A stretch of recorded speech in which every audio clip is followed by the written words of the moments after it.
Apologetics. How can I know? Lesson 2. Philosophical arguments for the existence of God. Just by way of review, what is apologetics? The word apologetics comes from two Greek words, apa, which means from, and logia, which means reason. So an apology was originally a logical reasoned defense. It was used in the law courts. A person would be brought to trial, and a prosecutor would bring charges against that person. And then the defendant, would be given an opportunity to make an apologia, a reasoned defense that would hopefully refute the prosecutor's charges and establish his or her innocence.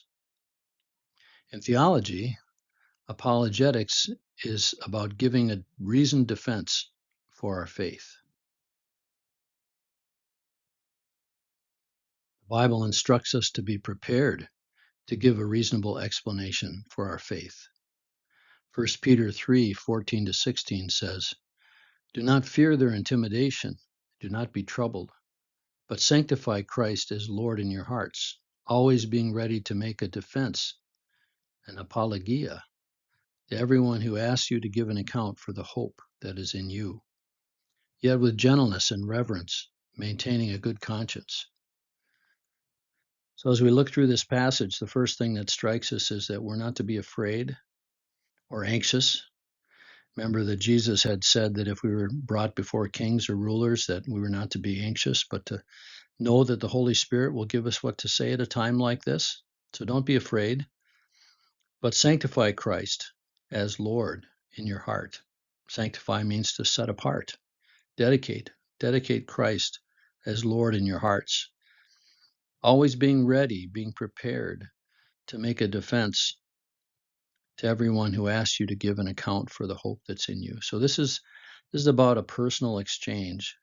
Typically, it's about somebody asking you to give your reason for why you believe what you believe.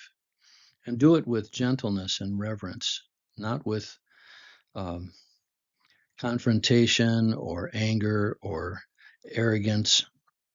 Do it with meekness. The word for gentleness means meekness. It means humility, teachableness, a gentle disposition. And reverence means with respect. Maintain a good conscience. Make sure that as you give your account, that you don't say or do things that are injurious or that would cause the person to be driven away. Sometimes we can give a defense that in its content might be good, but the manner in which we speak drives the person away. And so we might win the intellectual or logical point, but we would lose the exchange. We'd lose the encounter because of our attitude, our manner of communication. Philosophical arguments for the existence of God. In the history of philosophy and theology, there have been many attempts to argue for the existence of God from observations and logic. So-called proofs for the existence of God were developed and used to convince people and to defend the faith. Theology and philosophy were deeply intertwined. For example, Augustine, who lived from 354 to 430, was a bishop of Hippo in North Africa. He was deeply influenced by Plato's philosophical beliefs. Plato's belief in ideal forms helped Augustine to think of God as an infinite, unchanging, perfect being who exists outside of this material world. His arguments for God reflect his perception of him as eternal, ideal, and the source of truth.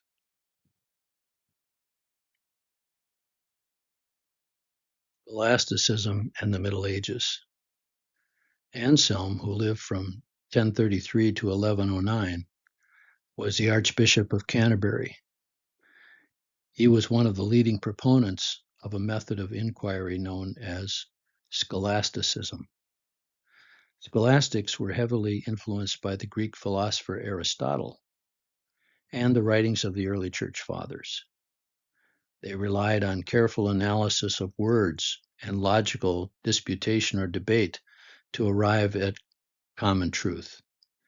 They had a very optimistic view of human reason and promoted natural theology, that it was possible to come to know God through reason and observation alone.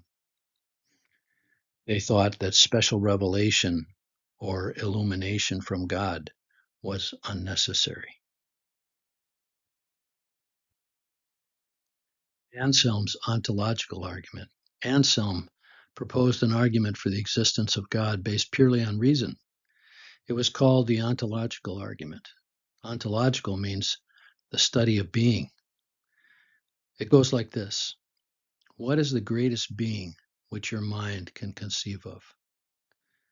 Is he all powerful? Is he all knowing? Is he good? Is he righteous? Is he just? Does he care about people? Is he interested in you? So, as you make your list of things, what this greatest being that your mind can imagine would be, then ask the next question: which would be greater? A being like that who's only in your mind, or a being that exists in reality? Well, obviously, the greater being, the greatest being, would be the one who exists in reality. So, the greatest being that you can conceive of is the living God. Therefore, Anselm says, God exists.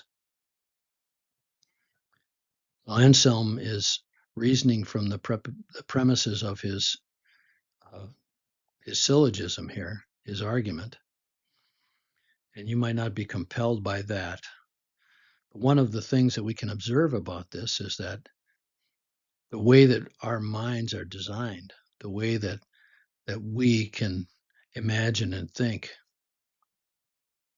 brings us to this fact that the highest thought that we can think, the most beautiful, the most spectacular, the most righteous, the the best, the kindest, the most gracious being that we can imagine is the God of the Bible. I think that is a powerful argument in itself. 5 ways of Thomas Aquinas. Another of the outstanding scholars of this period was Thomas Aquinas, who lived from about 1225 to 1274.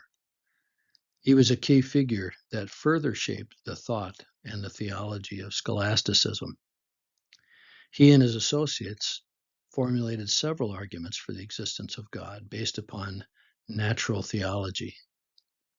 While Anselm's argument was based purely on reason, Aquinas chose to use observations from the world around us as the source of his arguments. He proposed 5 proofs that became known as the 5 ways for proving God's existence. First proof is the argument from motion. We can observe that things in our world are in motion. We also observe that everything that is in motion has been moved by something else.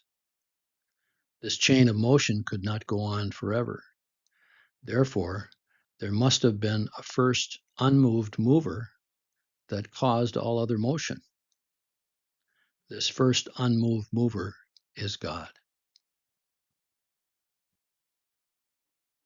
The second argument is the argument from causation.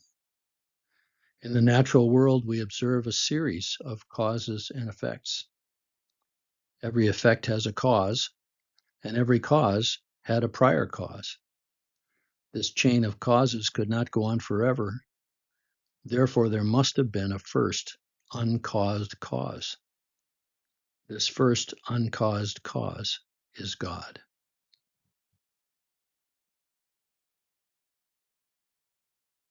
3, the argument from possibility and necessity. We observe many contingent or possible things, things that could either exist or not exist. Reality doesn't depend on their existence. They could either be or not be. If everything were contingent or only possible, then at some point there would have been nothing. For contingent things to exist at all, there must be a being that necessarily exists. That is, it exists by its very nature and could not fail to exist. It has no eternal external cause or creator. This necessary being, a source of all contingent things, is God. Fourth argument from Thomas Aquinas is the argument from gradation of perfection. We observe qualities like goodness or perfection in varying degrees among the things that we see. There are more or less good things, and there are more or less perfect things. To understand these gradations that we observe and judge, there must be a maximum or ultimate standard of goodness and perfection that we're comparing them to. This perfect being, the cause of all being and perfection, is God.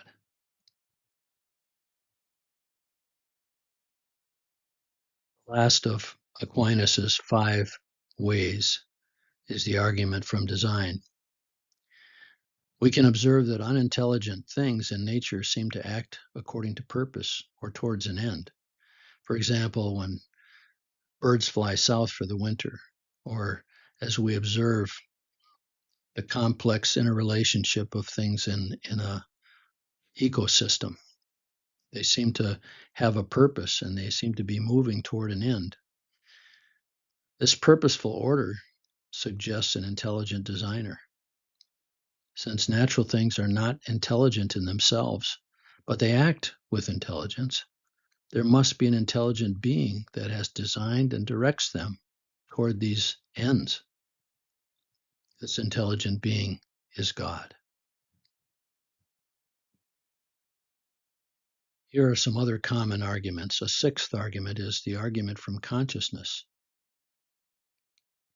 The existence of consciousness, self-awareness, and subjective experience cannot be explained from a materialistic basis. The fact that mind exists points to a conscious, self-aware creator who created us to be conscious like him. So in a world view where we are just a bunch of chemicals mixed together, the experience of consciousness, self-awareness, the ability to think does not make sense. We have not been able to reproduce that. The fact that there is intelligence, there is consciousness, self-awareness, speaks of there being something else beyond the materialistic world that we see. And the fact that this exists is evidence that there is a conscious creator who made us to be like him. The seventh argument is the argument from desire. People seem to be born with an innate desire for meaning, purpose, and a longing for fulfillment. We talk about people feeling an emptiness inside. They long for something beyond themselves. They long for their life to have significance, for them to have impact. This innate desire for meaning and purpose is not explainable in terms of a natural material existence. There's nothing that mixing chemicals together has ever done that shows that it can produce desire like this. This longing points to the existence of a higher purpose and reality that can fulfill those desires. God is the ultimate fulfillment that we long for.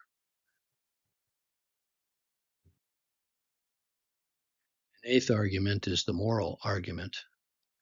Human beings seem to have a universal sense of moral values. That is, that at least some things are right and other things are wrong in every civilization and culture in history. This moral nature cannot be explained from natural causes or a materialistic worldview. The moral nature of humanity points to the existence of a moral God who created us with this moral sensibility. Even when people seem to do things that are immoral, if you were to do those things to them, they would be incensed and outraged, saying, "That's not right. You can't do that. It's not fair. It's not okay." That shows that they have an innate sense of right and wrong, moral boundaries that come from their being in God's image in that moral way. Ninth argument is the argument from miracles. Reports of miracles and supernatural works of power, such as healings and events that are inexplicable from natural causes, have occurred throughout history. Many have been witnessed by multiple people, and the results have been documented and substantiated by objective examination. These miraculous events point to the existence of a being who can act outside and beyond the normal laws of nature, that is, God. And the 10th argument is the argument from personal experience. History is full of the testimonies of people who claim to have had personal encounters or experiences with God. These experiences have been life-changing, providing them with new purpose, meaning, and a change of life for the better. These experiences are evidence that a living God exists. One of the most powerful things that we can do when we share our reason for the hope that lies within us is to tell our own story. The other person can't criticize or negate our experience. It's our experience. They might not like it or they might try to explain it away, but they can't take that away from us. That is our experience, and we are giving them our understanding of our experience. In summation, while none of these arguments may be compelling in themselves, they do provoke some consideration. Together, they provide converging lines of evidence and contemplation that would cause an open-minded person to look more closely and honestly into this question. So you might look at some of these arguments and think, well, I don't think that that's a particularly strong argument, or I disagree with that. But when you take all 10 of these together, or actually 11, because we have Anselm's too, you put all those together and you have a pretty strong case that there's more to life than the material world. And these all these lines of evidence seem to point toward the existence of God. Problem of natural theology. As we saw in Romans 1:18-20, even though the knowledge of God is clearly seen and has been made evident through the created world, or even within our minds, there remains another barrier to belief: our will. If we don't want to believe, we may choose to resist the truth. We may choose to not only reject it, we may choose to suppress it so we can claim ignorance or even innocence. This was the problem with the scholastic theologians and their idea of natural theology. They put too much faith in the power of logic and reason to compel people to believe. They thought that other people should surely see what they saw or conclude what they concluded. They did not take seriously enough the insanity of sin and the stubborn resistance of self-will.